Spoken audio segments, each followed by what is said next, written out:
बहुत पुरानी बात है। हिमालय की गोद में बसा एक शांत और पवित्र आश्रम था, जहां स्वामी सत्यानंद तपस्या में लीन रहते थे।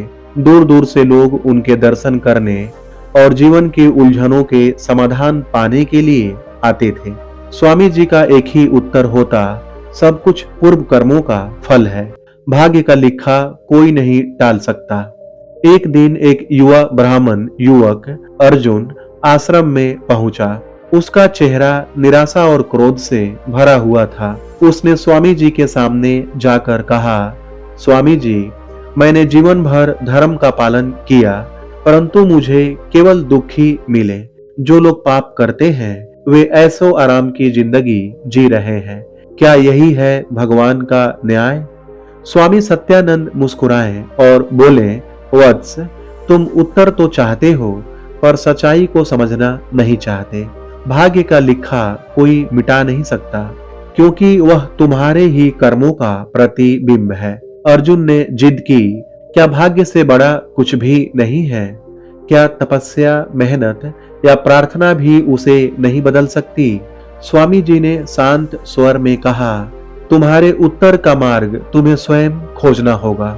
पास के जंगल में एक गुफा है, वहां एक सिद्ध महात्मा निवास करते हैं, महामुनि कालगति। उनसे जाकर प्रश्न करो। अर्जुन अगली सुबह ही जंगल की ओर चल पड़ा। कई कठिन रास्तों को पार कर वह गुफा तक पहुंचा। वहां एक वृद्ध संत ध्यान में लीन थे। अर्जुन ने उनके चरण स्पर्श किए और अपनी जिज्ञासा प्रकट की।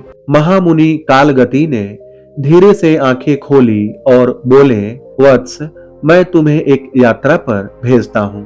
3 दिनों के भीतर तुम्हें 3 आत्माओं से मिलना होगा, एक पेड़, एक साधु और एक मृत बालक की आत्मा।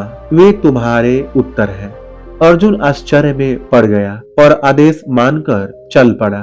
पहली आत्मा वट वृक्ष की पीड़ा। पहले दिन वह एक विशाल वट वृक्ष के नीचे पहुंचा। वह पेड़ बहुत पुराना था, लेकिन उसकी शाखाएं सूख चुकी थी। जैसे ही अर्जुन ने ध्यान किया, पेड़ की आत्मा प्रकट हुई। पेड़ बोला, मैं कभी एक राजा था, अहंकारी और निर्दयी। मैंने साधु संतों को सताया, गरीबों का शोषण किया। मृत्यु के बाद मेरे कर्मों के कारण मुझे इस पेड़ का जीवन मिला। 100 वर्षों से मैं अपनी जगह अचल खड़ा हूँ। तपती धूप, सर्दी और बारिश झेलता हूँ, पर कुछ कह नहीं सकता। अर्जुन ने पूछा, क्या तुम इस जीवन से मुक्त नहीं हो सकते? पेड़ बोला, भाग्य का लिखा कोई नहीं मिटा सकता। जब तक मेरे कर्मों का फल पूर्ण नहीं होता, तब तक मुझे यह जीवन भुगतना ही होगा। यही ईश्वरीय न्याय है। दूसरी आत्मा सन्यासी की शांति। दूसरे दिन अर्जुन एक शांत झील के किनारे पहुंचा। वहां एक वृद्ध सन्यासी ध्यान मग्न बैठे थे।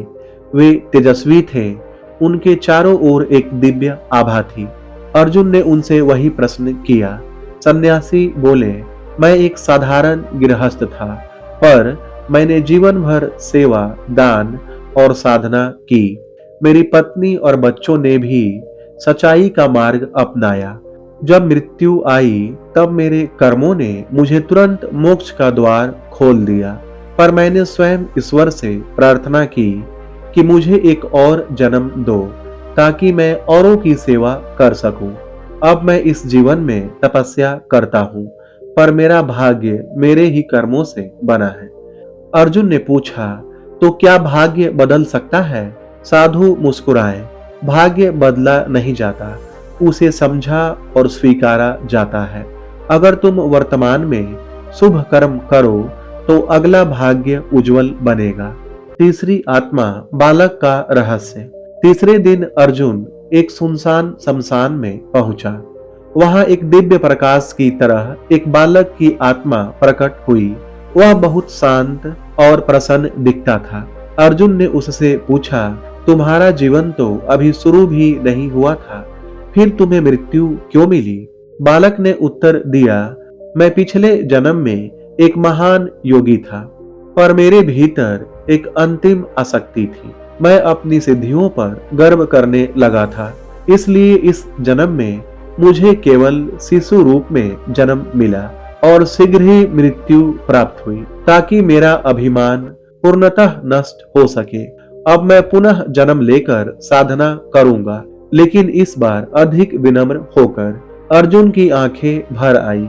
उसने पूछा, तो क्या यह सब नियत था? बालक बोला, हाँ, भाग्य का लिखा कोई मिटा नहीं सकता, क्योंकि वह हमारे ही कर्मों का फल है। पर अगर हम समझदारी से वर्तमान में जिए तो भविष्य का भाग्य हम स्वयं रच सकते हैं। इन 3 आत्माओं से मिलने के बाद अर्जुन लौटकर आश्रम पहुंचा। स्वामी सत्यानंद उसकी आंखों में बदलाव देखकर मुस्कुराए।